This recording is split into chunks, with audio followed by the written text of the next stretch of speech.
nominate Honorable Tajuddin Abbas. I so second. I rise to humbly accept the nomination. Is hereby declared the winner and returned elected as the Speaker of the House of Representatives.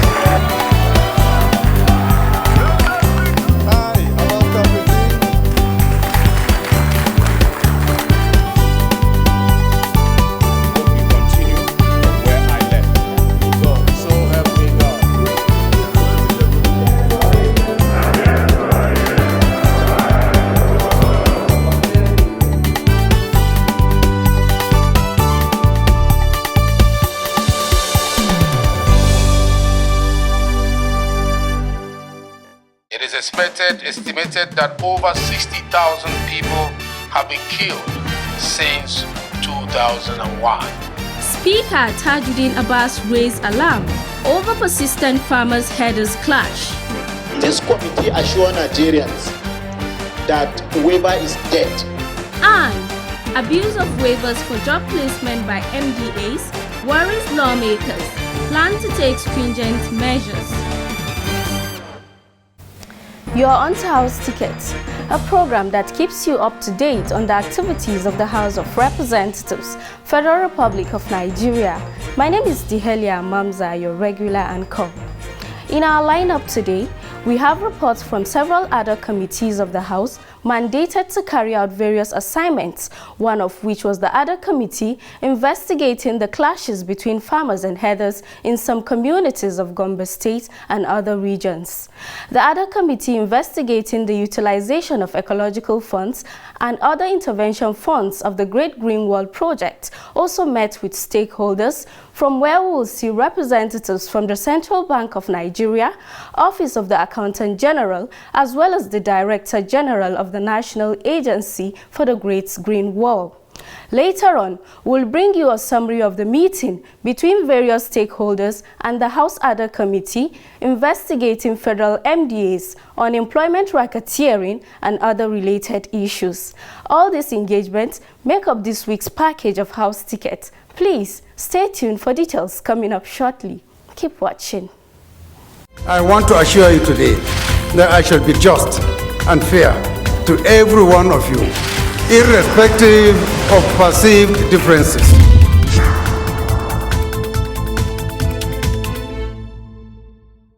Welcome back.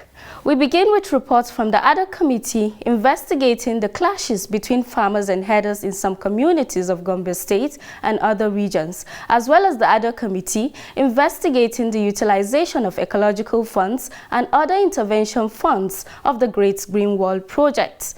The reports are compiled and presented from our studio.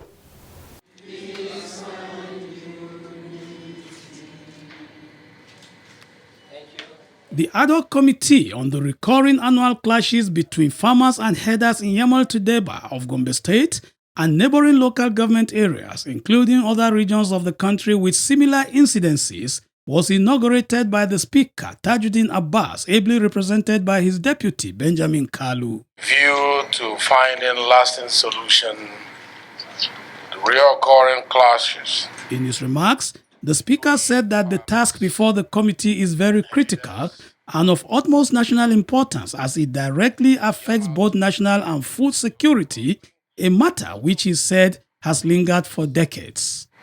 The clashes have resulted in avoidable losses of lives and property. It is estimated that over 60,000 people have been killed since 2001. It ought not to be so. The number of deaths, injuries, and kidnapped persons constitutes an alarming situation and poses a serious national challenge for our dear country, especially in our quest to attend to food security and alternative foreign earnings from the agricultural sector. The Speaker called on all stakeholders to extend their full cooperation to the committee, urging them to set aside their differences and work together for the collective good of the nation. He added that by doing so, they will not only resolve the crisis but also promote social cohesion, economic development, and unity among diverse communities. Distinguished ladies and gentlemen, Earlier in his remarks, the chairman of the ad hoc committee, Representative Aliyu Bapamisau, said that the issues faced by farmers and herders have reached a critical juncture, demanding immediate attention and collaborative efforts to find sustainable solutions. These conflicts not only disrupt rural communities, but also have broader socio-economic and political implications in the nation. Mover of the motion that led to the setting up of the fact-finding committee, Representative Garba Inua, also spoke at the inauguration. I believe this motion will go a long way in paving way for building harmonious relationship between two brothers that I believe they are twins. It's like Hassan and Hussein. Farmers cannot do without herders. Equally, herders cannot do without farmers. They have been there since the history of mankind. What happens that at this time we are trying to become enemies, and our enemies are taking undue advantage and keying into it, killing our people, destroying our properties, putting ourselves in a very dangerous pedestal. During the interactive session with stakeholders, the chairman of the committee, Representative Aliyu Bappa, frowned at the failure of the service chiefs as well as the Nigerian police to attend the meeting. But to my greatest dismay, the service chiefs, none of them is here. The service chiefs, none of them is here. And we officially wrote to them. And if you look at the problem of herders farmers crisis, it's taking more than 70% of the Nigerian insecurity happening today. I sincerely want to appreciate the Office of the National Security Advisor for having the representatives of his office here. This shows his commitment. This shows his concern. This shows his willingness to bring to bear the insecurity of this country. We are passionately... Other stakeholders, however, made their submissions on the issue under discourse. The Office of the National Security Advisor, as we speak, is diversifying the thinking, the approach to this security threat. It's a national security threat. Like the speakers have mentioned, it has taken a lot of dimensions.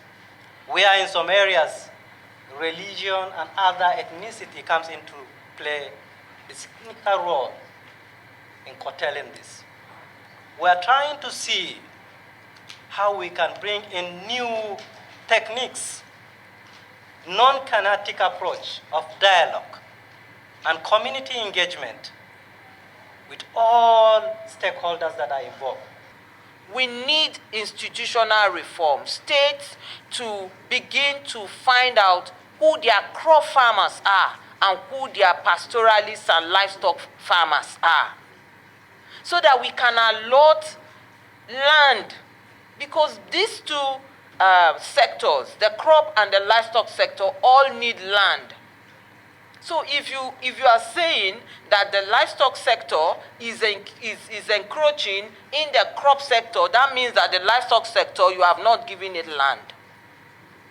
Because if they all have their own land and they are all fenced some one way or the other, or demarcated one way or the other, we will not have this conflict.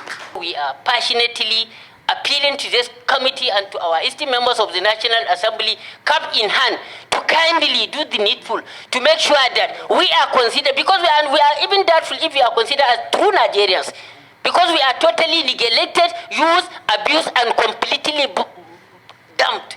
We are cocooned and marooned in our fatherland, which is highly, highly pitiable.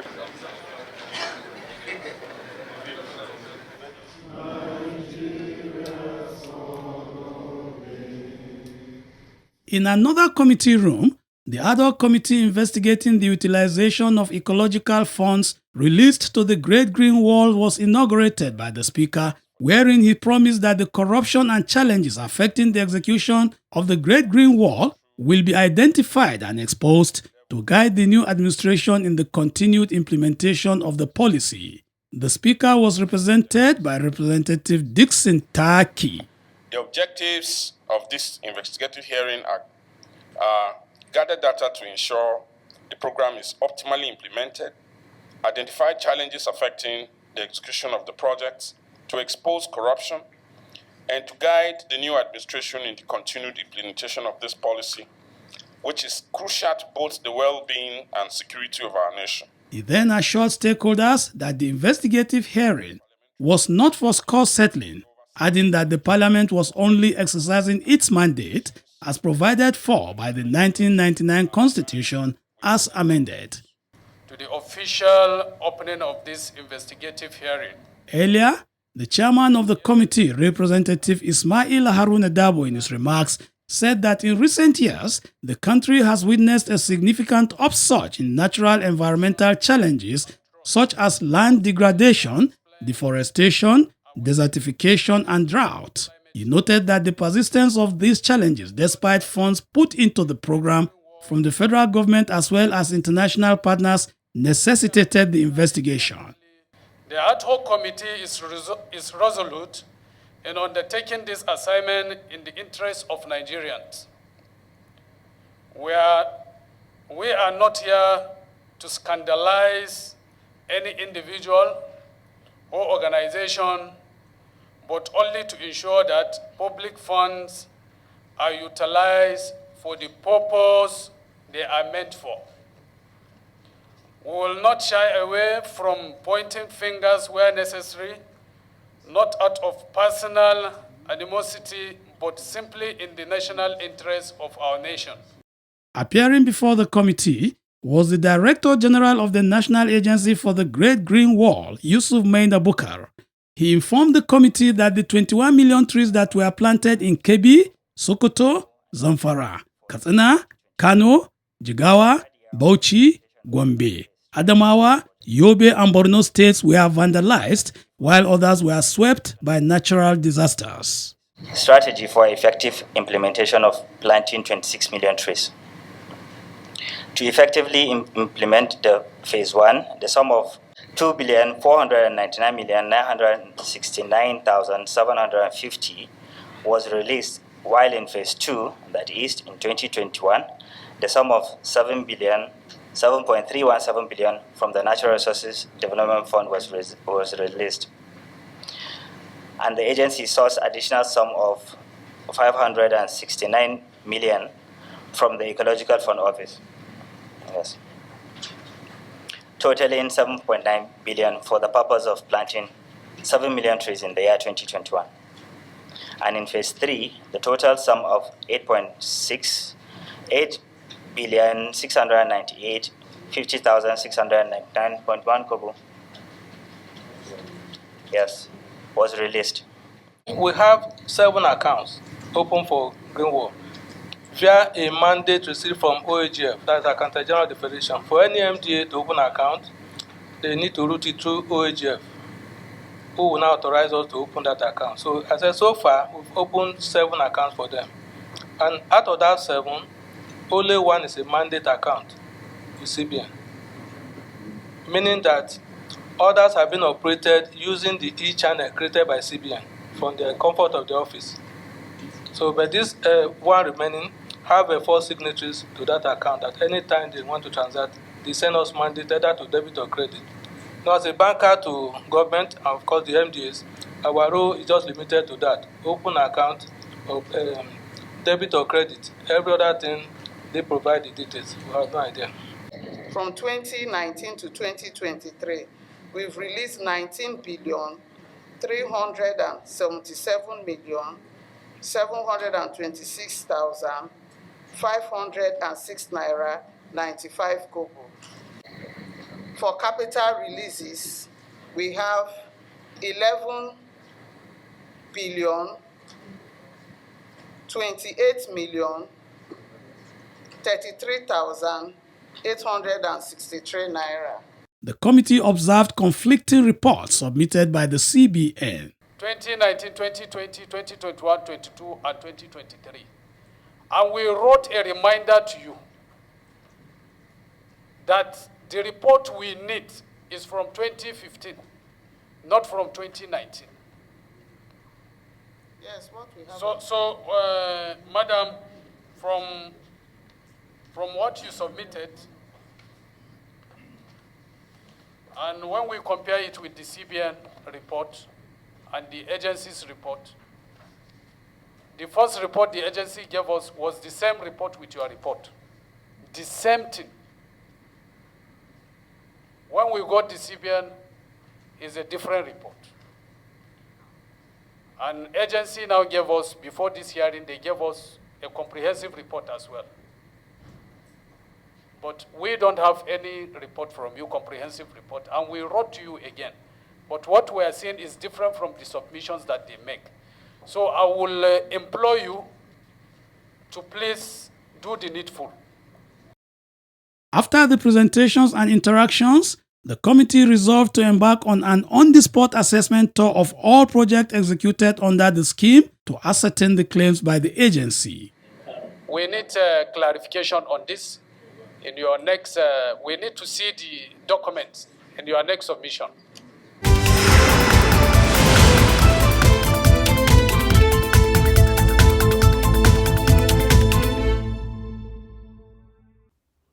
In case you just joined us, the program is House Ticket, coming to you on the NTA Parliament.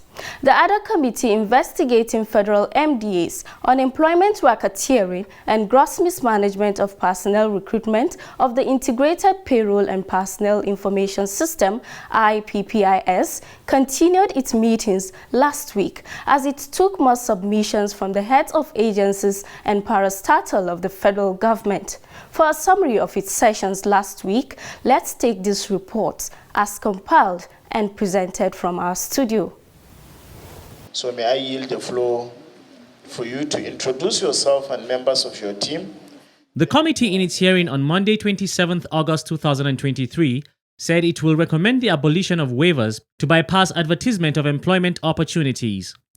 This followed the chairman of the committee, Representative Adamu Yusuf Gagdi's remarks accusing the registrar of the National Postgraduate Medical College, Professor Fatiu Arogundade, of lopsidedness in recruitments based on the agency's presentation at the hearing. When they give you waivers, you share the slot among the directors in the agencies and political masters that superintend over those agencies. Whether it is National Assembly, I don't care. But whenever waiver is given, you don't advertise and give opportunity to citizens of this country to have access to recruitment. Should you have waiver now, based on your decrease, retirement of staffs, and the establishment gaps that exist in your agency, would you think that National Assembly is not fair to tie your recruitment within the states that are not represented in your agency? Or in your wisdom, if given you the opportunity, will you recruit people from the states that already have representation in that agency? Is yes or no answer? No, sir. There's no way you can look at us. A member of the committee pointed out that the entire Northeast region was not captured in the recruitment carried out by the agency, which he said contributes to the upsurge of insurgency in the region as opportunities that should be made public for all to apply are hidden from the people. Because one of the reasons why people join Boko Haram is because they have been shortchanged. One of the reasons why people join Boko Haram is because they don't have anything doing for a living. Somebody cannot go to school and spend years, can go to Ibadan and write examinations and become consultant. And now you said you advertise position, he's there doing nothing for a living and he did not apply. How do you expect peace in the country? First is to tell Nigerians that this committee is not going to be deterred from discharging its responsibility. On Tuesday, 28th August 2023, the committee chairman, Representative Adamu Yusuf Gagdi, stressed that the committee will not compromise by hiding irregularities going on in the public service. He added that the committee should not be blackmailed as a result of personal issues. On the same day, the committee interfaced with the Federal Ministry of Water Resources, Hadija Jama'ari River Basin Development Authority. The executive director, planning and design, who represented the managing director, admitted to imbalances in personnel and assured the committee that any opportunity for recruitment the ministry has, it will ensure that the gaps are covered. Its catchment is Kano, Jigar, and Bauchi. We have tried from our own end to make sure that our recruitments are not lopsided. However, you all agree with me there are a lot of challenges, particularly from this catchment area that we are representing. This committee assures Nigerians that waiver is dead, because certainly we will recommend for the abolishment of waiver in recruitment process in the Nigerian ministries and department of government. Thursday, August 31st, 2023, the committee listened to the rectors of federal polytechnics across the country. The rectors refuted allegations that they were asked to give bribes by members of the committee. The Committee of Federal Rectors is not in receipt of any account number or account name by any member of this committee sitting today. Today, being 31st of August, is the day we are even sitting on behalf of this committee. So I will say it under oath that we have not received any account number from any member of this committee. Federal polytechnics rectors. Responding, Representative Cttee reiterated his committee's commitment to the task at hand, saying he will protect members of his committee unless otherwise clear evidence of corruption is provided. This is even as the committee has taken steps to invite ICPC to investigate its members. We will go on with this committee and we will come out publicly with our reports and recommendations. Nobody will blackmail any member of this committee, and I will keep quiet as the chairman of the committee. The rectors of the federal polytechnics are here. To the best of our ability, we conduct our sitting openly. This is the first time they are invited to the National Assembly. You have had their testimony.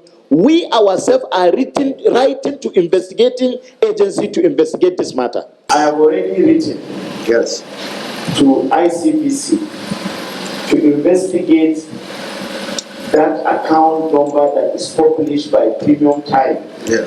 The ownership of that account, and whether there is any transaction between polytechnics, vice chancellors, and leaders of tertiary institutions related to that account.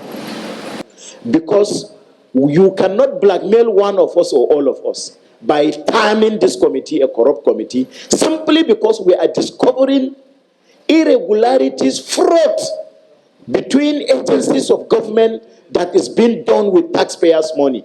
And people think you can come up with something that will scare me as a chairman of this committee and members of this committee. It is not possible. Chairman, thank you very much for the opportunity. Also appearing before the committee on Thursday was the Debt Management Office and Standard Organization of Nigeria, the National Board for Technology Incubation, and Michael Imodu National Institute for Labor Studies also appeared before the committee same Thursday.